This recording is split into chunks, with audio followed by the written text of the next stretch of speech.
बिस्मिल्लाहिर्रहमानिर्रहीम, अस्सलाम वालेकुम। लाइव डॉक्टर शाहिद मसूद के साथ मैं हूं सुमेरा सलीम। नाज़रीन, बलूचिस्तान के इलाके में फितनतुल हिंदुस्तान के खिलाफ सिक्योरिटी फोर्सेज की कामयाब कार्रवाई में 6 दहशतगर्द मारे गए, जबकि पाकिस्तान नेवी ने मंशियात के खिलाफ शानदार ऑपरेशन करते हुए 972 मिलियन अमरीकी डॉलर्स मालियत की मंशियात को जब्त कर लिया है। जबकि दूसरी जानिब पंजाब में बल्दियाती इंतखाबात के इल्तवा के मामले पर इलेक्शन कमीशन ने पंजाब हुकूमत को नई हल्काबंदियों के लिए 4 हफ्तों का वक्त दे दिया है, जिसके लिए हुक्मनामा भी जारी कर दिया गया है। इसके अलावा भी दीगर मौज़ूआत पर आज हम गुफ्तगू करेंगे। स्टूडियो में हमारे साथ मौजूद है डॉक्टर शाहिद मसूद। अस्सलाम वालेकुम डॉक्टर साहब। डॉक्टर साहब, पंजाब में बल्दियाती इंतखाबात के इल्तवा के मामले पर इलेक्शन कमीशन ने पंजाब हुकूमत को नई हल्काबंदियों के लिए 4 हफ्तों का वक्त दे दिया। क्या 4 हफ्तों में ये जो मामला है हल हो जाएगा नई हल्काबंदियों के हवाले से? बड़े मसाइल हैं लोगों के इस वक्त, और परेशान हैं लोग, और उनको समझ भी नहीं आ रहा कि वो किससे बात की जाए। नुमाइंदे या एक जो सिस्टम है यहाँ पे, उसमें मतलब अगर बिजली के बिल ज़्यादा आ जाएं, पानी नहीं आ रहा, कोई क्राइसिस पैदा हो जाए, कोई कीमतें, गवर्नेंस के बहुत ज़्यादा इस वक्त पाकिस्तान में इश्यूज़ हैं। तो मैं वही बात कहता हूँ कि जहाँ आप सफारती महाज आपके तेज़ हो रहे हैं, बहुत आप गेन भी कर रहे हैं, लेकिन उसके साथ साथ जो हालात हैं इस कदर तेज़ रफ्तारी से तब्दील हो रहे हैं दुनिया के, कि उसमें सिक्योरिटी, डिप्लोमेसी, आपकी ये सोशल अनरेस्ट को ख़त्म करना, ये हर मुल्क के लिए बड़ा ज़रूरी है। 24 घंटों से शुरू करें पिछले, तो अंदाज़ा होगा कि क्या कुछ तब्दील हो गया पूरी दुनिया में अचानक। सही ऐसा लगता है आपको पूरी शतरंज की बसात जो है वो लड़ रही है, फिर ऐसे जा रही है, फिर तेज़ी के साथ जो है हालात जो है वो दुनिया के तब्दील हो रहे हैं, और किसी भी कोने से उठाएं तो वहाँ से जो है वो आपको एक गैर यकीनी की कैफियत आपको नज़र आती है पूरी दुनिया में। जो सबसे इस वक्त एक बड़ी तब्दीली, या आप समझ लें कि एक पेशरफ्त, या ये है कि अभी भी फ्लूइड है, अभी भी नहीं पता कि ये किस तरफ जाता है सारा मामला। वो ये है कि प्रेसिडेंट ट्रंप और प्रेसिडेंट पुतिन के दरमियान जो हंगरी में मुलाकात होनी थी बुडापेस्ट में, वो मुलतवी या मनसूख हो गई है। पिछले 24 घंटों का सबसे बड़ा वाक़या ये है। और वो मुलाकात जो है और बड़ी तेज़ी के साथ होनी थी, उसकी तैयारियां भी बहुत थी, बल्कि यहाँ तक बात हो रही थी, ये प्रेसिडेंट ट्रंप और प्रेसिडेंट पुतिन जो हैं, ये प्रेसिडेंट ट्रंप मिलना चाह रहे हैं। एक दफ़ा तो मुलाकात होगी अलास्का में, लेकिन उससे पहले अगर हम याद करें तो उससे पहले जब वो मशरिक़ वस्ता के दौरे पे आए थे, तो ये बात चली थी कि शायद वो तुर्की चले जाएं और तुर्की में मुलाकात उनकी हो जाए प्रेसिडेंट पुतिन के साथ। लेकिन फिर उन्होंने प्रेसिडेंट पुतिन को दावत दी अलास्का आने की। वो अलास्का गए, मुलाकात हुई, बड़ा रेड कारपेट और सारा हमने देखा, जो वहाँ पे ज़बरदस्त किस्म की दोनों की मुलाकात हुई। उस मुलाकात में जो है वो फिर ये हुआ कि प्रेसिडेंट ट्रंप ने उसमें कहा कि अगली मुलाकात मॉस्को में होगी, लेकिन वो मॉस्को में नहीं, वो तय ये हुआ कि जी वो जब ज़ेलेंस्की पिछले चंद दिनों में जब उनकी मुलाकात हो रही थी, तो प्रेसिडेंट पुतिन ने उसी दरमियान सोशल ट्रूथ पे डाला था कि मेरी बड़ी लंबी बातचीत चल रही है पुतिन से, और प्रेसिडेंट ज़ेलेंस्की वहाँ गए थे टॉमहॉक्स लेने के लिए कि मिसाइल्स मुझे दें ताकि मैं इसको आगे जो है। लेकिन उसके बाद फिर वही हुआ कि एक शाउटिंग मैच की खबरें आई कि बहुत ज़्यादा तल्ख कलामी हुई वाइट हाउस के अंदर, और उन्होंने प्रेसिडेंट ट्रंप ने प्रेसिडेंट ज़ेलेंस्की से कहा कि ये नक्शे हैं और इससे ये आपको सरेंडर करना पड़ेगा, ये सारे इलाके छोड़ने पड़ेंगे, वगैरह वगैरह सारी बात हुई। और फिर ये तय हो गया कि हंगरी में मुलाकात होनी है प्रेसिडेंट ट्रंप की और प्रेसिडेंट ज़ेलेंस्की की, और उससे पहले जो है वो सेक्रेटरी रूबियो की और वहाँ से जो फॉरेन मिनिस्टर सेर्गेई लावरोव की, उनकी टेलीफोन पे बात हुई। टेलीफोन पे बात हुई और उसमें कोई बात बनी नहीं, वो कशीदगी हुई गालिबन इस बात पे, क्योंकि प्रेसिडेंट ट्रंप ने दरमियान में ये कहा कि जो फ्रोज़न यानी उसको फ्रीज कर दिया जाए, जो फ्रंट लाइन है वहाँ पे उसको कॉन्फ्लिक्ट को फ्रोजन स्टेट में ले आए, जो जहाँ है जैसा है वो वहीं रुक जाए। यानी मिसाल के तौर पे कल भी जो हमने मैप दिखाया था तो उसमें हमने दोम्बास की बात की थी कि दोम्बास का जो इलाका है तो उस इलाके का जो दो उसके जो एरियाज हैं, ये पूरा दोंबास हमने दिखाया था रेड में, तो उसका जो दोंस्तैक का इलाका है, वो उस दोंस्तैक का इलाका जो रेड है वो तो मुकम्मल तौर पे जो ल्यूहांस्क और दोंस्तैक का इलाका है वो तो मुकम्मल तौर पे जो है यूक्रेन के पास है, सॉरी रशिया के पास है, लेकिन जो वाइट नज़र आ रहा है आपको ब्लैक लाइन के अंदर का इलाका, वो अभी तक जो है वो यूक्रेन वहाँ पे मौजूद है। तो बात ये हुई थी कि खरसों का और जो ज़पोरोजिया के कुछ इलाके जो हैं वो रशिया वापस कर देगा उनको, यूक्रेन को, और उसके बदले में कंप्लीट ये जो दोंबास का इलाका है ये यहाँ पे रशिया आ जाएगा। लेकिन प्रेसिडेंट ट्रम्प ने जब बात की आगे प्रेसिडेंट पुतिन से, तो ये बात की हुई थी अलास्का में उन्होंने, लेकिन जब बात हुई आगे, प्रेसिडेंट ट्रम्प ने कहा कि वो हर रोज़ 7,000 बंदा मारा है। अच्छा, प्रेसिडेंट ट्रम्प को भी ये हो रहा है ना कि भाई ये दोंबास का इलाका ना इधर जा रहा है ना उधर जा रहा है, भाई या तो एक तरफ जाए तो जंग ख़त्म होना, और या तो रशिया ले जाए तो यूक्रेन भी लड़ रहा है। वो तो दोंबास का फैसला ही नहीं हो पा रहा कि पूरा कंप्लीट दोंबास या तो चला जाए, दोंस्तैक के जो बाकी इलाके हैं वो भी चले जाए, वो भी नहीं जा रहे, और इधर जो है वो जंग चल रही है और लोग मर रहे हैं उसमें। तो प्रेसिडेंट ट्रम्प ने उसमें कहा कि भाई अभी रोक दो, उसको फ्रीज करो, ताकि जब मुलाकात हो उनकी प्रेसिडेंट पुतिन से, तो उससे पहले कहीं ये सीज फायर कहीं रुके तो सही ना मामला। पता चला कि उधर जो है वो एक खप पड़ी हुई है, जंग चल रही है, और उसमें एनीवे वो बात ख़राब हो गई। बात ख़राब हुई और उसमें प्रेसिडेंट ट्रम्प ने कहा कि मैं जो है वो बात बन नहीं रही और मैं वेस्ट ऑफ टाइम, ये वेस्ट ऑफ टाइम होगा इस वक्त मेरा मिलना, मुलाकात करना प्रेसिडेंट पुतिन से। उन्होंने प्रेसिडेंट पुतिन के बारे में कोई नेगेटिव बात नहीं की, उन्होंने ये भी नहीं कहा कि मुलाकात नहीं होगी, उन्होंने कहा इस वक्त मुलाकात होना जो है वो वेस्ट ऑफ टाइम होगा। उसके बाद जनाब प्रेसिडेंट ज़ेलेंस्की जो हैं वो इस वक्त नॉर्डिक कंट्रीज़ में हैं, नॉर्वे, स्वीडन, नॉर्वे, उसके बाद कल ब्रसल्स में होंगे, और परसों जो है वो ये कोलिशन ऑफ विलिंग जो है वो, लेकिन वो भी अब परेशान है, क्योंकि मसला ये है कि वो इतनी तेज़ी के साथ चीज़ें, इतनी तेज़ी के साथ मामला ऊपर नीचे हो रहे हैं कि उनको भी नहीं पता कि क्या आगे कैसे मूव करना है, क्या करना है, अमेरिका साथ है नहीं है, क्या प्रेसिडेंट ट्रम्प का क्या मूड है आज। तो उसमें जो है वो उन्होंने प्रेसिडेंट ज़ेलेंस्की ने कहा कि भाई ऐसा है कि ये जो कल भी उनको बयान आया था, जो कल 9 मुल्कों के साथ उनका स्टेटमेंट था ना यूरोप का, कि हम ये जो फ्रोज़न लाइंस हैं, जो कॉन्टैक्ट लाइंस हैं, जहाँ पे यानी फ्रोज़न लाइन से मुराद ये कि जहाँ फ्रोज़न होना है कॉन्फ्लिक्ट ने, जहाँ फ्रीज होना है लाइंस पे, जो फ्रंट लाइंस हैं जहाँ रुकना है, तो वहाँ पर हमें कोई इतराज़ नहीं है, वहाँ से निगोशिएशंस आगे शुरू होनी चाहिए। अच्छा, प्रेसिडेंट ज़ेलेंस्की ने दोबारा आज ही बात कर दी, और उनके लिए बड़ी खुशी की बात। अच्छा, तो ये एक बहुत बड़ा फिर जंगें शुरू, और वो जो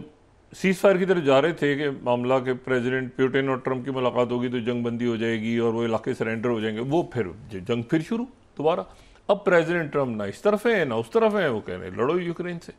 लेकिन उसके साथ ही जो नेटो के जो सेक्रेटरी जनरल हैं,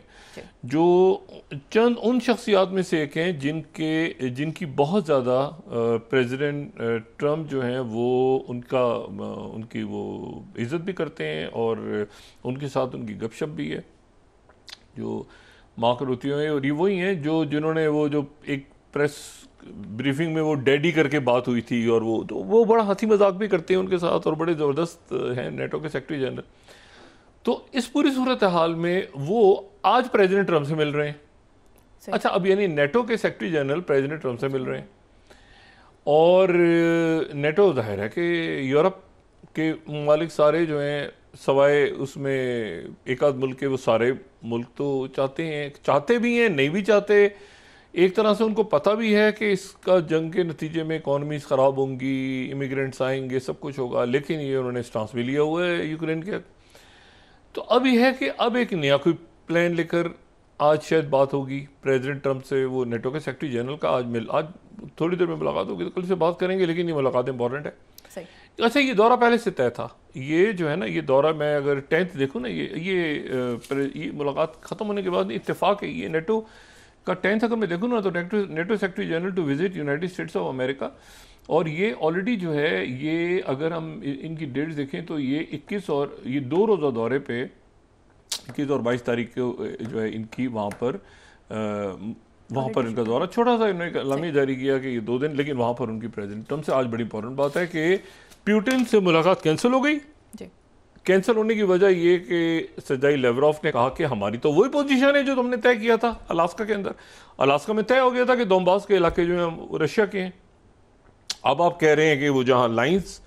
जो फ्रीज हैं वो वहाँ पे वो इलाके उनको दे दिए जाएँ, वो वही पोजीशन है। वो मार्को रूबियो से बात खराब हुई, उस बात खराब हुई तो प्रेसिडेंट ट्रम्प ने कहा कि अच्छा छोड़ दो, फिर साइड पे कर दो फिलहाल,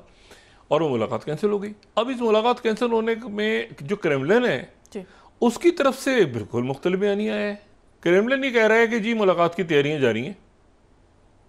मतलब वो तारीख उसकी आगे पीछे हो गई है, लेकिन यह है कि तैयारियाँ हमारी तरफ से जारी हैं और हमें तो इस किस्म का कोई इंडिकेटर नहीं आया। और ये जो है ये मैं रॉयटर्स को कोट कर रहा हूँ, 8th रशिया सेज के Putin Trump summit is still under preparation.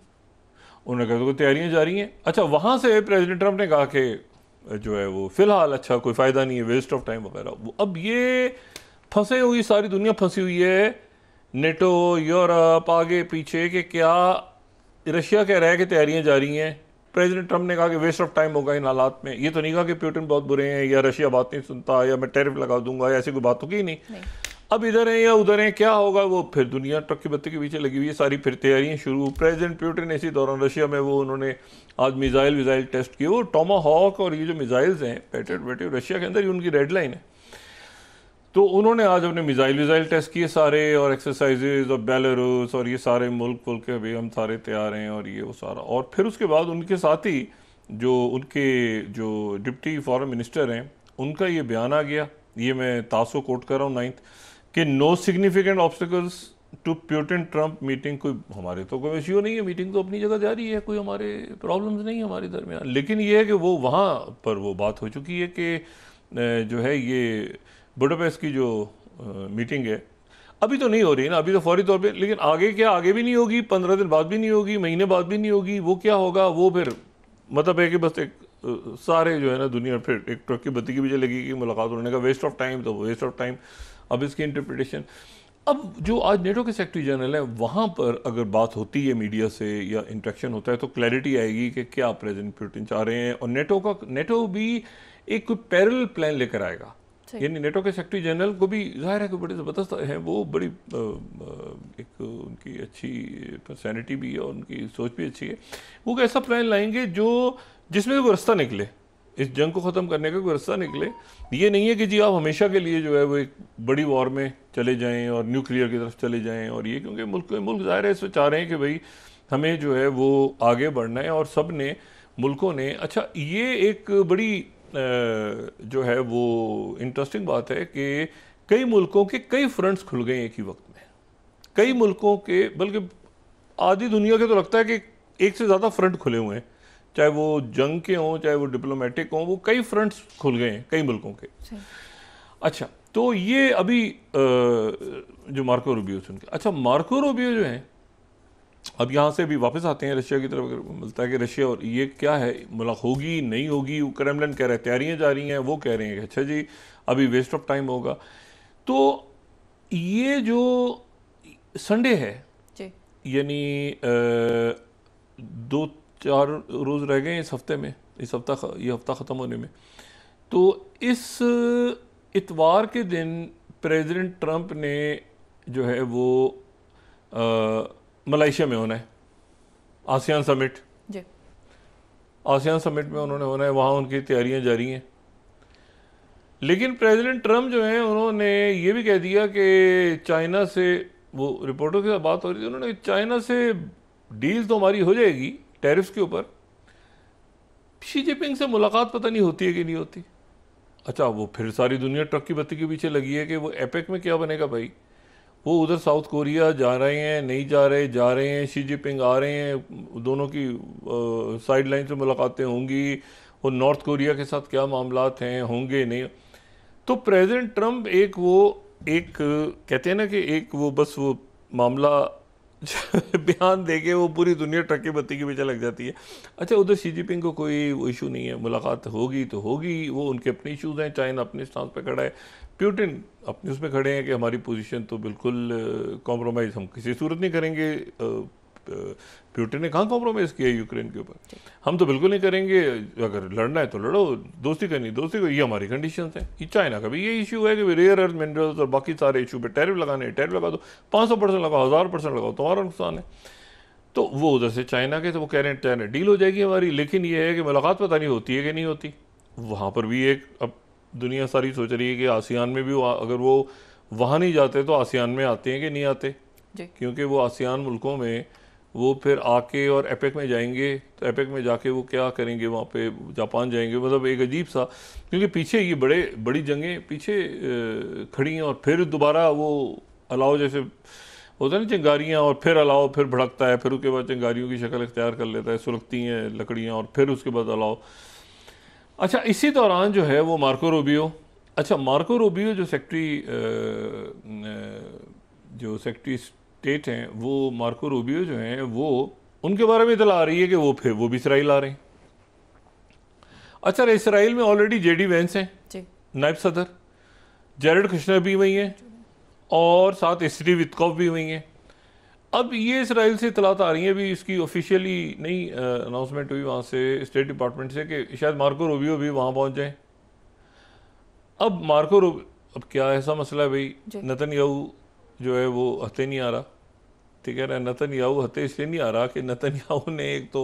जो जेडी वेंस के साथ आज प्रेस के साथ बात की, तो उस गुफ्तगू में जेडी उनसे सवाल हुआ कि वही सवाल जो कल हमने प्रोग्राम में भी डिस्कस किया था कि क्या आप अमेरिका की एक वसाल स्टेट बन गए हैं, एक मातहत गुलाम रियासत है। अच्छा, वो सारा पैसा, सारी अस्करी इमदाद, वो उसका वजूद ही अमेरिका और वेस्टर्न सपोर्ट पे, वरना वो क्या है, वो तो कुछ भी नहीं है इसराइल। ओके, तो अब उनसे सवाल हो रहा है कि आप क्या अमेरिका के कोई वसाल स्टेट हैं? तो वो साथ ही जेडी वेंस भी खड़े हैं, तो जेडी वेंस की मौजूदगी में उन्होंने कहा कि नहीं, ये जो हम अमेरिका के, अच्छा वसाल का लफ्ज़ उन्होंने इस्तेमाल नहीं किया, उन्होंने कहा कि हम जो है वो प्रोटेक्टोरेट तो नहीं है अमेरिका के, और उसके जेडी वेंस ने फ़ौरन ही कहा कि हमें ज़रूरत भी नहीं है, हमें ज़रूरत भी नहीं है कि आप हमारे वसाल स्टेट बने। ये जेरूसलम पोस्ट को कोट कर रहा हूँ मैं, 13th। अच्छा, तो उसमें उन्होंने कहा कि हमें ज़रूरत भी नहीं है, हमें क्या ज़रूरत है, उन्होंने कहा कि आप, अच्छा अब इशू ये सारा कि वहाँ पर क्या हो रहा है, वहाँ ये हो रहा है जनाब कि उनकी मतलब नेतन्याहू कुछ बातों पे, नेतन्याहू भी और इसराइल में भी परेशानी हो रही है। उसकी वजह यह है कि जो, अच्छा ब्रिटिश ट्रूप्स भी आज, एक बरतानवी फ़ौज का भी एक जो सीज़ फायर ऑब्जर्वेशन दस्ता है वो इसराइल पहुंच गया।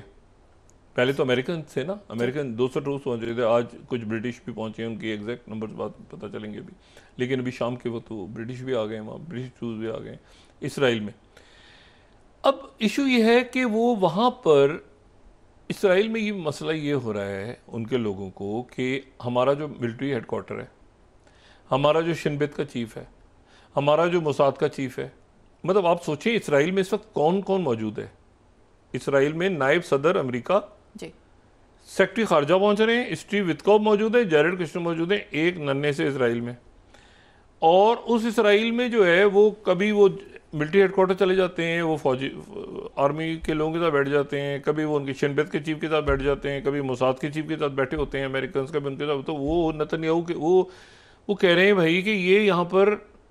अच्छा वो कह रहे हैं अच्छा ये बताओ कि ये यहाँ से कैसे, कहाँ पर हैं लोग, कहाँ पे तुम पोस्टें पर, वो डायरेक्ट अमेरिकन से बात करें तो ये वसाल स्टेट तो बन गई ना, डायरेक्ट उनके साथ जो है वो बैठ के उनके, अच्छा फिर फौज भी पहुँच गई नहीं अंदर, यानी 200 ट्रूप्स भी बैठे हुए हैं उनके जाके जो उनका हेडक्वार्टर है वहाँ पे बैठ गए, और साथ ही ब्रिटिशर्स भी आ गए। तो फिर इसराइल, तो अब यहाँ से जो भी कुछ करना है तो वो तो अब अमेरिका, अगर कोई अटैक होता है या कोई सीज़फायर की वायलेशन होती है, तो जो कि हुई है पिछले दिनों में, आज वो 54 फ़लस्तीनियों की कैदियों की नमाज जनाजा हुई है इज्तिमाई, और उस सबको तशद्दुद से मारा गया था, और 150-200, अभी तो मलबे से लोग नहीं निकले, अभी तो फ़लस्तीनियों की वो अभी तो सामान अंदर जाएगा तो लाशें निकालेंगे ना, अभी तो इसराइल की वापस की हैं, वो कर रहे हैं लाशें, उनको ज़्यादा फिक्र है था सीज़ फायर हो जाएगा, वो 10,000 11,000 या पता नहीं कितने हज़ार अभी तक दबे हुए हैं मलबे तले, औरतें बच्चे और गज़ा में। लेकिन ये है कि इसमें अब इशू ये है कि वो उनसे पूछा तो वो तो तब गए नेतन्याहू। अच्छा, नेतन्याहू ने फिर जो है वो जो हसन राशिद आए थे वहाँ से, इजिप्ट के जो इंटेलिजेंस चीफ्स थे, उनकी नेतन्याहू से जो बात हुई है वो भी तल्ख, बहुत तल्ख गुफ्तगू हुई है वो, क्योंकि उसमें नेतन्याहू ने कहा है कि मैं किसी सूरत यहाँ पे तुर्क फौज को बर्दाश्त नहीं करूँगा, और हमें तो बताया नहीं गया था कि किन मुल्कों की फौज ने आना है, और तुर्किया की फौज तो मैं बर्दाश्त ही नहीं करूँगा। अच्छा, अब तुर्किया की फौज अगर वो बर्दाश्त नहीं करेंगे तो फिर वो किसकी फौज बर्दाश्त करेंगे? ये मैं अरब न्यूज़ कोट कर रहा हूँ, 20th, Netanyahu hint and opposition to any Turkish forces at Gaza. अच्छा, और उसके जो है वो, अब आप ये देखें कि इसराइल की मीडिया ने क्या गुद बनाई हुई है, वो बीबी नेतन्याहू कहते हैं ना इसको, बीबी नेतन्याहू, तो अगर 19 देखें तो उनका जो मीडिया है वो कह रहा है US officials arrive for Bibi sitting,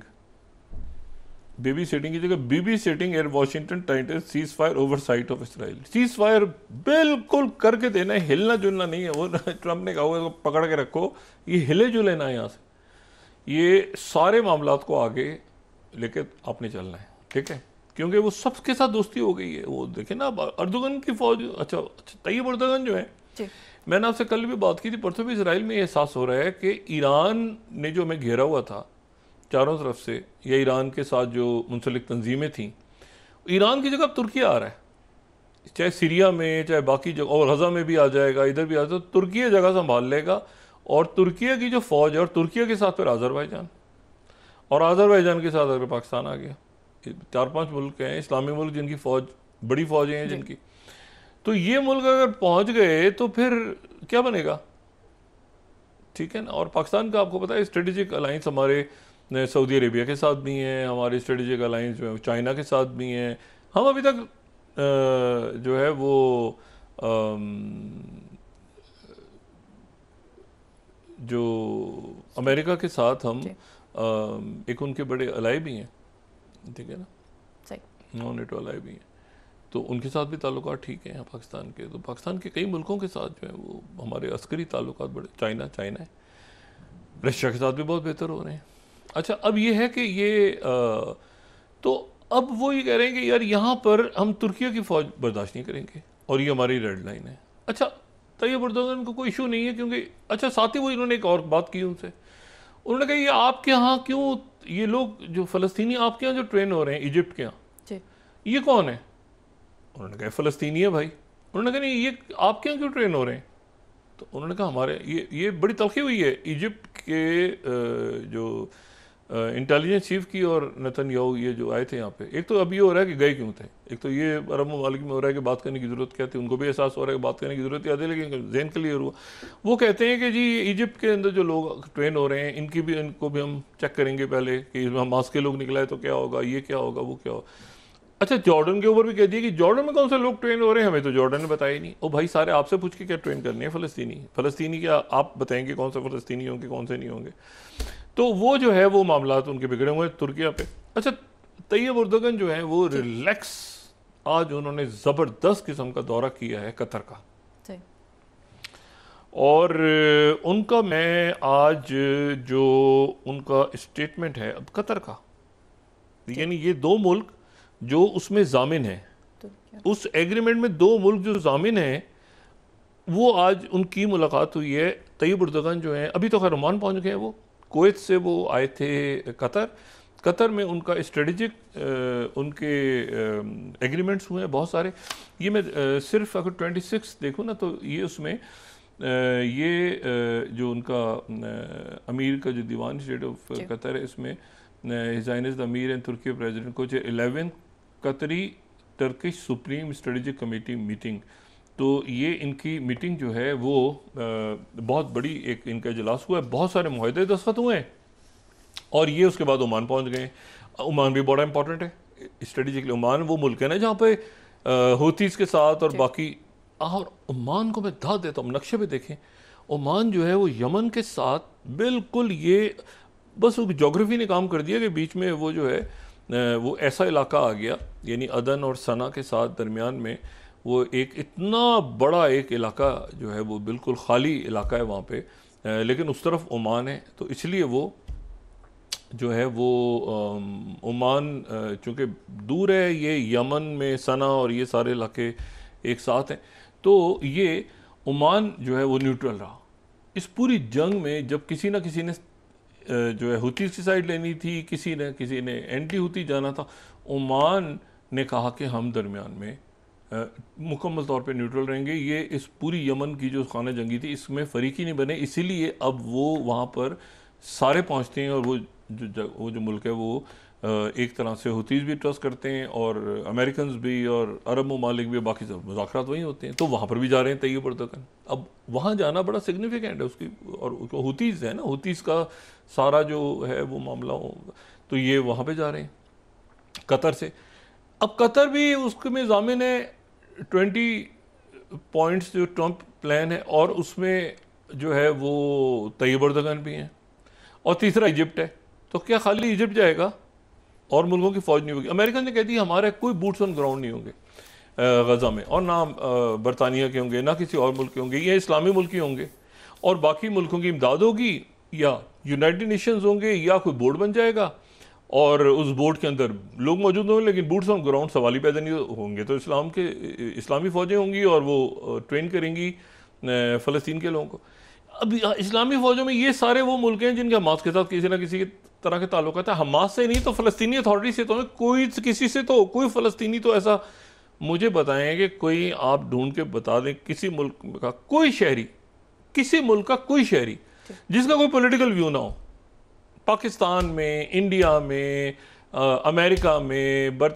कहीं ना कहीं तो उस शख्स का कोई सियासी नज़रिया होगा ना, किसी जमात की तरफ टिल्ट होगा या कोई उसका कोई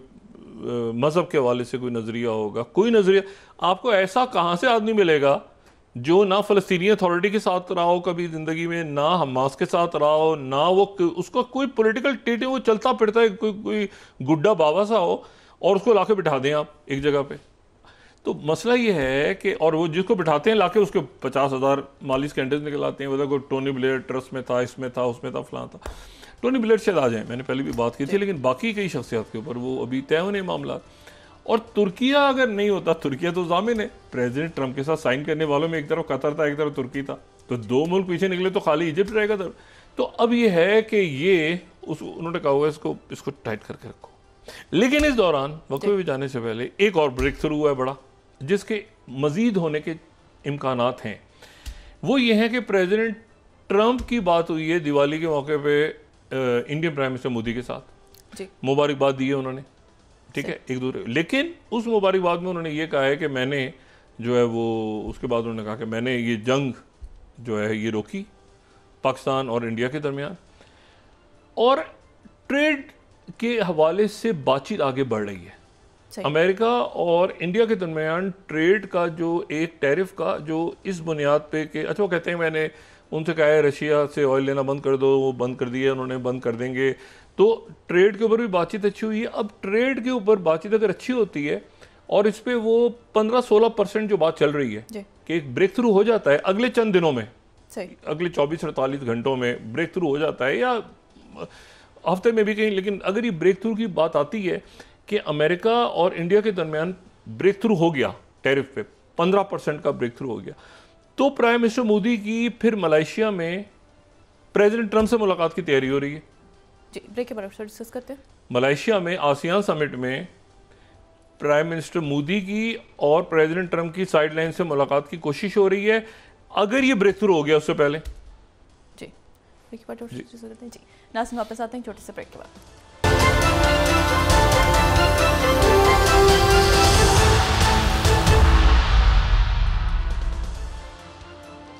वेलकम बैक नाज़रीन। डॉक्टर साहब, प्रेसिडेंट ट्रंप और भारतीय वज़ीर आज़म के दरमियान जिस तरह आप कह रहे थे कि जो बात हुई है उसके नतीजे में क्या टैरिफ का मामला हल हो जाएगा? टैरिफ के मामले पे बात हुई है। देखिए, एक तो प्रेसिडेंट ट्रंप ने ये बात की है ना कि पाकिस्तान के साथ जंग नहीं करनी। एक तो उन्होंने प्रेसिडेंट ट्रंप ने ये बात की है, मैं टाइम्स ऑफ इंडिया कोट कर रहा हूँ 27 Donald Trump says he spoke to prime minister Modi about avoiding war with Pakistan. Pakistan से जंग नहीं करनी, ठीक है, मतलब ये मोदी साहब को, और मैं इंडियन मीडिया ही कोट कर रहा हूँ यहाँ पे। और दूसरी बात जो ब्लूमबर्ग कह रहा है कि ट्रंप अगेन सेज कि Modi agreed to ease Russian energy buys. अच्छा, ये जो है ये Times Now 30th talked about trade, no wars in Pakistan. कोई जंग नहीं होगी पाकिस्तान के साथ, और ये 30th। तो पाकिस्तान के साथ जंग नहीं होगी, ऑयल नहीं खरीदना, और साथ ही टैरिफ के ऊपर बातचीत हो रही है। अच्छा, टैरिफ के ऊपर मैंने आपसे कहा ना कि टैरिफ के ऊपर अगर ये 15% हो जाता है, 15-16%, तो एक इशू है उससे तो भारत निकलेगा। बाकी इश्यूज अपनी जगह मौजूद है। बाकी इश्यूज पे मेरा नहीं ख्याल कि प्रेसिडेंट ट्रंप किसी भी तरह से ये H1B वीज़ा, क्योंकि वो वहाँ जो पॉलिसी बनी हुई है इस वक्त इमिग्रेंट्स के हवाले से, वो सारी दुनिया के लिए बनी हुई है। वहाँ पर वो अपना कोई गोल्ड कार्ड और ये सारा सिलसिला वगैरह वो कर रहे हैं, तो उसमें नहीं, लेकिन अगर टैरिफ के ऊपर होती है तो ये भी एक ब्रेक थ्रू होगा। लेकिन उसके साथ पाकिस्तान से जंग नहीं करनी। और मैंने जंगबंदी करवाई थी, फ़ोन किया था, जहाज़ गिरे थे, ये अपनी जगह इशू प्रेसिडेंट ट्रंप का है, बड़ी जंग रुकवाई थी, न्यूक्लियर वॉर होने लगी थी। तो लेकिन साइड लाइन्स पे मुलाकात की तैयारियां हो रही, हो भी सकती है, नहीं भी सकती, ठीक है। लेकिन और ये भी हो सकता है कि वो जाएं प्राइम मिनिस्टर मोदी, अगर माहौल साजगार हुआ, क्योंकि वहाँ जाके वो प्रेसिडेंट ट्रंप ही असल है ना जिनसे मुलाकात करनी है, तो वो वो जाते हैं, तो फिर वहाँ पे साइड लाइन से मुलाकात होंगी, नहीं तो आसियान का एक फोरम, बड़ा फोरम है। अच्छा, ये जो है ना मामलात के, अब 3-4 फ्रंट्स अगर आप लेना, पहले तो लें प्यूटिन के साथ। प्यूटिन की सेहत पे कोई असर नहीं पड़ेगा, प्रेसिडेंट ट्रंप की सेहत पे कोई असर नहीं पड़ेगा। इसमें अगर कहीं प्रॉब्लम सबसे बड़ी क्रिएट हो रही है तो यूरोप के लिए हो रही है, यूक्रेन के लिए, यूरोप के लिए हो रही है। जंग आज बंद हो जाए या 15 दिन के बाद बंद हो या महीने के बाद बंद हो, प्रेसिडेंट ट्रंप किसी सूरत में रशिया से जंग नहीं छेड़ेंगे, अमेरिका रशिया जंग नहीं छेड़ेगा, ये तो तय बात है ना। उनकी पीस ट्रेन के ऊपर बात हो रही है, वो कहेंगे अच्छा आप लड़ते रहो, मैं तो अपनी इन्वेस्टमेंट लेके जा रहा हूँ वहाँ पे, मैं तो इन्वेस्टमेंट शुरू कर रहा हूँ, मैं तो वो तो वहाँ पे तो कंपनीज ऑलरेडी काम कर रही हैं पावर ऑफ साइबेरिया पे। तो वो जो है वो पाइपलाइन पे वो कहेंगे अच्छा आप करो, ठीक है आप करो, असला खरीदो और वहाँ पे आप हिट करो, अगर आप कर सकते हो डीप मेनलैंड रशिया में, और रशिया फिर जवाब देगा तो फिर हमसे नहीं कहना, मैं तो पहले कह रहा था कि जंगबंदी करवाओ। तो यहाँ एक ऐसी जगह है जहाँ, इसीलिए नेटो के सेक्रेटरी जनरल जो आज कहीं जो एक बैलेंस प्लान पेश करने जा रहे हैं ना, जिसमें नेटो की भी कामयाबी हो, यूरोप की भी कामयाबी हो, प्यूटिन, लेकिन क्या प्यूटिन उसको मान लेंगे, ये सवाल है ना। प्रेसिडेंट हम तो मान लेंगे, लेकिन प्रेसिडेंट प्यूटिन से जो वादे उन्होंने किए हुए हैं, तो ये कहीं जंग बंद होना ज़रूरी है। अच्छा, उनका ये ख्याल था प्रेसिडेंट ट्रंप का कि मिडिल ईस्ट तो बड़ा आसान है, ये तो गज़ब प्लान हो गया सारा, ये तो बड़ा आसान से, इससे नतीजे में यूरोप के लोग भी देखेंगे। यूरोप वाले सारे यहाँ खड़े हुए हैं ये मुसलमान मुल्कों के साथ और अगेंस्ट इसराइल, वो यूरोप तो सारा इधर खड़ा हुआ है। तो वो एक अजीब सी पोजीशन है कि प्रेसिडेंट ट्रंप के वो वहाँ पर वो यूक्रेन जंग में उनकी पॉलिसी के खिलाफ है, लेकिन यहाँ पर प्रेसिडेंट ट्रंप की जो पॉलिसी है उसको इंडोर्स कर रहे हैं कि ये तो मामला बिल्कुल अच्छा होना चाहिए, फ़ौरन होना चाहिए, हल करो। अच्छा, अब इसमें जो एक इशू है वो ये है कि जो क्या ये प्रेसिडेंट ट्रंप, यानी आप देखें ना कि ये आज से बस ये महीना इख्तिताम की तरफ जा रहा है, तो एक हफ्ता रह गया, एक हफ्ते के बाद उनकी शी जिनपिंग से मुलाकात है, और उससे पहले आसियान में है वो, और 3-4 रोज़ दरमियान में वो निकलने लगे हैं। और ये उनका एशिया का ट्रिप जो है, ये साउथ एशिया का, ये बहुत इंपॉर्टेंट है। शी जिनपिंग से मुलाकात अगर नहीं होती तो ये भी एक अजीब मैसेज आए, फिर वो दौरे शायद कैंसिल हो जाए, आसियान क्यों जाएंगे वो। लेकिन अभी तक इतलात है कि आसियान जा रहे हैं वो, और आसियान के अंदर वहाँ पर तैयारी हो रही है, और वहाँ पर प्रेसिडेंट ट्रंप जा रहे हैं। और अभी तक जो है वो, लेकिन क्योंकि दरमियान में जो दोनों तरफ के लोग जो बातचीत कर रहे हैं, चाइना और अमेरिका के दरमियान में जो लोग बात कर रहे हैं, वो चाह रहे हैं कि मुलाकात हो जाए। जो उधर से जो लेवरॉव और मार्को रूबियो भी चाह रहे थे कि मुलाकात हो जाए, लेकिन वो प्रेसिडेंट ट्रंप ने जब कहा ना कि दोनबास को ले जाओ ना, ये जो भी इलाका है ये एक तरफ जाए उधर जाए, वो फंसा हुआ बीच में उधर। अच्छा अब लेकिन प्रेसिडेंट पुतिन जो है वो जो है वो उनके लिए उनका ये है कि 1-2 महीने और खिंच जाए तो शायद उसके बाद ये जिन लाइंस के ऊपर ये जंग रुके वो लाइंस डिफरेंट हो। और ये वो वक्त है जिसका मैं हर साल जब ये मौसम शुरू होता है तो मैं उसको ज़रूर याद दिलाता हूँ, और वो ये है जिसको जनरल विंटर कहते हैं। विंटर के अंदर जितनी जंगें हुई हैं तारीखी तौर पे वो रशिया की फेवर में गई हैं, चाहे वो नेपोलियन हो या हिटलर हो। वो विंटर के अंदर वो चूँकि, और ये यूक्रेन की जंग ने एक और चीज़ हमें समझाई है कि नेवी और ये आपके जो सैटेलाइट और ये बाकी स्पेस वॉरफेयर और हाइब्रिड, उससे हट के आर्टिलरी कितनी इंपॉर्टेंट है। ये यूक्रेन की जंग ने आर्टिलरी का हमें समझाया है। प्लस ये जो गज़ा में और ये इधर ईरान और ये जो मशरिक़ वस्ता में जो झड़पें, उसने भी हमें आर्टिलरी का समझाया है कि आर्टिलरी का आज की दुनिया में भी कितना उसका इंपॉर्टेंट रोल है। मिसाइल, ये लोग कहते हैं यार छोड़ दो ये मिसाइल छोटे छोटे, लेकिन अब वो पता चल रहा है कि छोटे छोटे मिसाइल भी ईरान के रशिया के पास जा रहे हैं, रशिया से उधर जा रहे हैं, उधर जा रहे हैं। तो अच्छा अब जो तुर्की के ऊपर एक एतराज़ उठ गया है ना, जो एतराज़ काफ़ी उन्होंने कहा ये रेड लाइन है हमारी, अब खुल के बात आनी शुरू हो गई है। अच्छा ये अब CNBC भी कोट कर रहा है 31 India to cut Russian oil purchase UA to slash tariffs, ठीक है ना, इंडियन मीडिया रिपोर्ट कर रहा है। तो वो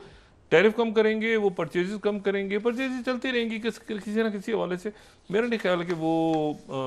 इंडिया जो है वो बहुत ही ज़्यादा कम कर देगा, बिल्कुल ख़त्म करने का ऐलान करेगा। और रशिया और इंडिया के अपने एक ताल्लुकात हैं, मेरा ख्याल है ये। बाकी मेरा नहीं ख्याल कि वो इतना इस पर प्रेशर लेंगे और वो के दरमियान का कोई रास्ता निकलेगा। अच्छा इसमें लेकिन जो दूसरी बात है वो ये है कि क्या जो प्रेसिडेंट ट्रंप मशरिक़ वस्ता अरब ममालिक, Türkiye, Saudi Arabia, Qatar, Bahrain, Iran के साथ तो पहले मामला अटके हुए हैं। हिज़्बुल्लाह ने जो आज फहरिस्त जारी कर दी है उन्होंने कि उन्होंने किन लोगों को मारा है।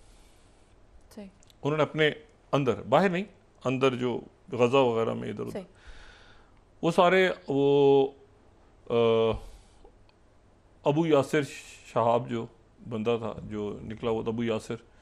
उसका जो गैंग था, वो जो जेल से भागा था, जो जेल तोड़ के भाग गया था और जो फिर गैंग लेकर आ गया था अंदर, उसके लोग सारे, उन्होंने कहा कि ये सारे वो थे और अब गज़ा में सुकून आ गया, खाने जंगी बंद हो गई है। और प्रेसिडेंट ट्रंप ने एक आंख बंद रखी जब ये उनको ख़त्म कर रहे थे। अच्छा इसी दौरान इमदाद अंदर जा रही है। आज एक वहाँ पे इतला ये है कि एक फ़लस्तीनी जो है उसकी वफ़ात हुई है, वो भी मेरा नहीं ख्याल कि किसी हमले के लिए। सीज़ फायर तो कंप्लीट मुकम्मल सीज़ फायर है। अब यह है कि अगला प्लान है वो कैसे होगा, उसमें अब मार्को रूबियो आ रहे हैं।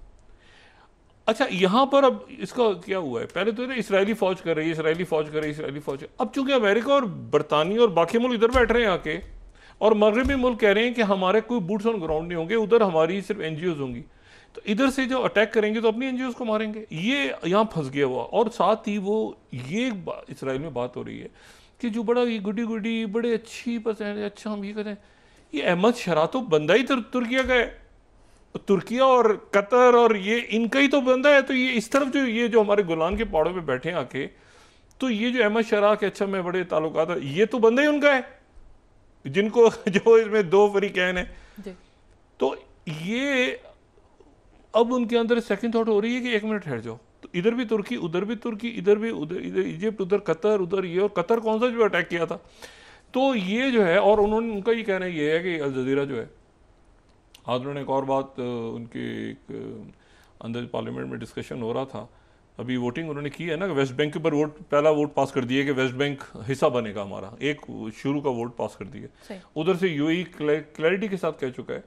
और उधर से अनवर गिरकाश जो है, डॉक्टर अनवर गिरकाश, उनका क्लियर मैसेज आ चुका है कि ये जो है ये रेड लाइन होगी, वेस्ट बैंक की एनेक्सेशन आपने नहीं करनी। उन्होंने वो ये कर रहे हैं ना इस वक्त कि कुछ करें तो ताकि हम तवज्जो हासिल करेंगे, देखें हमने ये भी बात मान ली। ये भी ये जो इशू है वो ये है कि इसमें जैसे ही प्रेसिडेंट ट्रंप, अब तो पुतिन की मुलाकात ऊपर नीचे हो गई, शी जिनपिंग से मुलाकात देखते हैं होती है नहीं होती। क्रेमलिन कह रहे हैं तैयारियां जारी हैं, हमें तो इंडिकेटर आए नहीं, हमें तो इंडिकेटर है कि मुलाकात होनी है। उधर प्रेसिडेंट ट्रंप ने कह दिया कि मुलाकात नहीं होगी, और नेटो के सेक्रेटरी जनरल क्रेमलिन कह रहा है कि हमारे तो मामला कुछ है ही नहीं, यहाँ तो इन्वेस्टमेंट आ रही है, बड़ी ज़बरदस्त बातचीत चल रही है, और वो ठीक है, सब ठीक है, वो यूरोप को जो तो अब यह है कि ये अगले चंद रोज़ इसमें, और इसी दौरान 25 तारीख को वो इस्तांबुल में जो पाकिस्तान और अफगानिस्तान के वाले से अगली टॉक्स होनी है। तो ये इतना कुछ हो रहा है इस वक्त पूरे खत्ते में और पूरी दुनिया में, और हर वाक़े का पाकिस्तान के ऊपर असर हो रहा है।